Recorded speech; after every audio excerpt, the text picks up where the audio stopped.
Salut, ici Michel, le gars d'intérieur. Aujourd'hui, je vous parle de Codenames, un jeu de mots pour 2 à 8 personnes. Ça se joue à 2 équipes.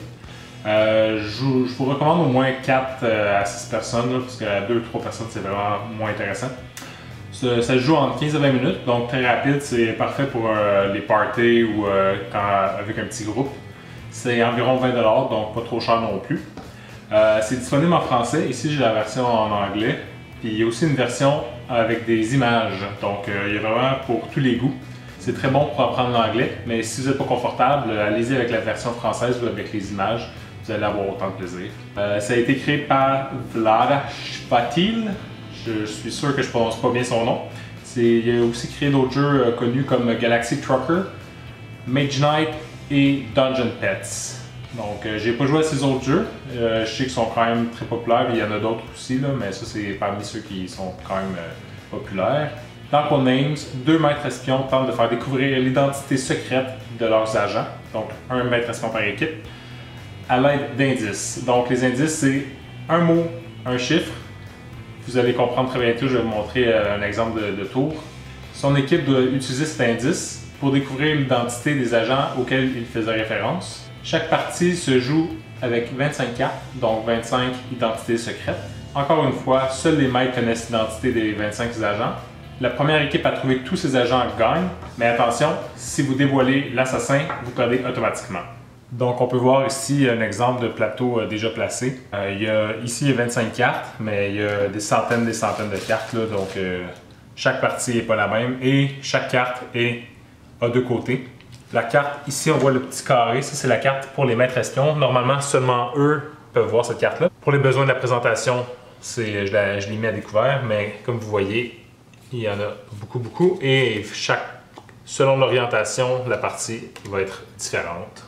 Donc, comment ça fonctionne, comment on donne des indices, c'est quoi le truc. Donc, vous voyez sur la carte ici, il y a plusieurs carrés rouges, plusieurs carrés bleus, des carrés neutres beige et un seul carré noir. Donc ça, c'est l'endroit, la position des agents secrets pour chaque équipe.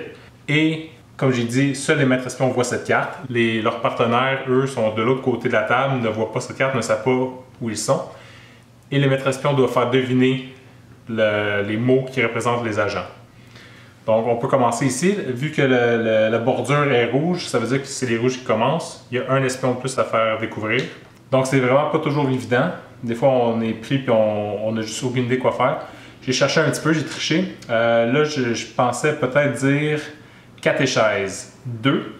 Donc, en disant ça, ça veut dire que moi, en tant que maître espion, je dis qu'il y a 2 cartes sur la table qui ont un lien avec la catéchèse. Donc, mon équipe pourrait délibérer, se parler, de regarder qu'est-ce qu'il y a sur la table, penser qu'est-ce qui pourrait faire référence à la catéchèse. Probablement qu'ils iraient vers church, donc l'église, et tout ce qu'ils font, ils tapent et on couvre avec la carte de la couleur indiquée.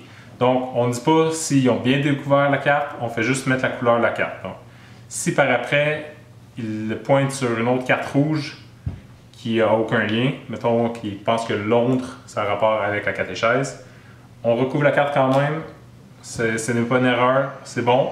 Donc peut-être qu'eux, ils pensent, OK, j'ai trouvé les 2 mots reliés avec la catéchèse. Moi, dans ma tête, j'avais école. Pour les bleus, j'avais pensé peut-être sortir le mot pays. Et je dirais pays 2. Donc, vous pouvez voir les cartes bleues. Donc, intuitivement, il pourrait aller vers l'Égypte, qui serait une bonne réponse. Et comme deuxième choix, il pourrait y aller vers Canada, qui dans ce cas n'est pas une bonne réponse. Donc, on recouvre simplement avec un personnage neutre et c'est la fin, termine le tour des bleus.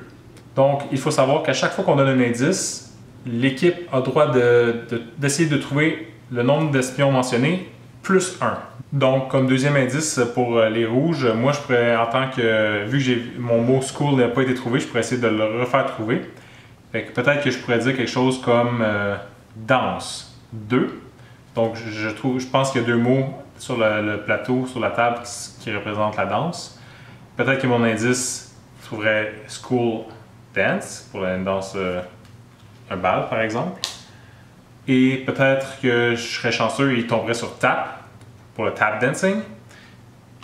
Donc, vu que j'ai dit danse 2, ils ont le droit d'essayer un troisième, de découvrir un troisième agent. Évidemment, là, il n'y aurait pas vraiment d'indices supplémentaires dans les 2 indices que j'ai déjà donnés. Et danse ici, ça ne peut pas être le mot parce que c'est un synonyme, c'est le même mot, donc c'est interdit comme indice. Peut-être qu'il pourrait penser que piano. Donc, si mon équipe, les rouges, tape sur piano, je dois simplement couvrir avec l'agent de l'autre équipe. Donc, on les a aidés à avancer dans leur partie. Donc, la partie continue comme ça. On donne des indices. Chaque équipe essaie de trouver leurs agents. Dès que le dernier agent est placé, l'équipe gagne. Et il faut toujours faire attention de ne jamais donner un indice qui pourrait avoir rapport à l'assassin, qui est indiqué par le X noir sur la petite carte. Parce que si une équipe pense qu'un indice représente line, donc une ligne, l'assassin est placé, l'équipe a perdu automatiquement. Donc comme j'ai mentionné, je ne recommande pas le jeu pour moins que 4 personnes. Ça se joue, mais si vous aimez vraiment le jeu à 4 et plus, peut-être que ça va vous tenter de temps en temps d'essayer à 2 ou 3, là, mais c'est vraiment plus intéressant à 4 et plus. Puis si la langue, ça vous dérange vraiment, donc allez-y pour la version française ou la version Pictures, que j'ai pas encore essayé, mais que j'ai entendu des bonnes choses. Tout le monde avec qui j'ai joué a adoré ce jeu-là. C'est vraiment un jeu qui est facile à apprendre, qui est intéressant. Il y a 2 rôles, donc il y a un petit peu de variété de ce côté-là aussi. Il y a le maître espion qui doit donner des indices, l'autre côté qui doit deviner qu'est-ce que les indices veulent dire. Donc si vous avez déjà joué ou si vous jouez après avoir vu cette vidéo, dites-moi là, laissez un commentaire s'il vous plaît et faites un petit like si vous aimez, partagez, j'apprécierais vraiment. Donc dans la prochaine vidéo, je vous parle de King of Tokyo, un jeu compétitif pour 2 à 6 personnes où vous incarnez un monstre qui essaie d'envahir la ville de Tokyo. Donc je vous en dis plus dans la prochaine vidéo. Merci!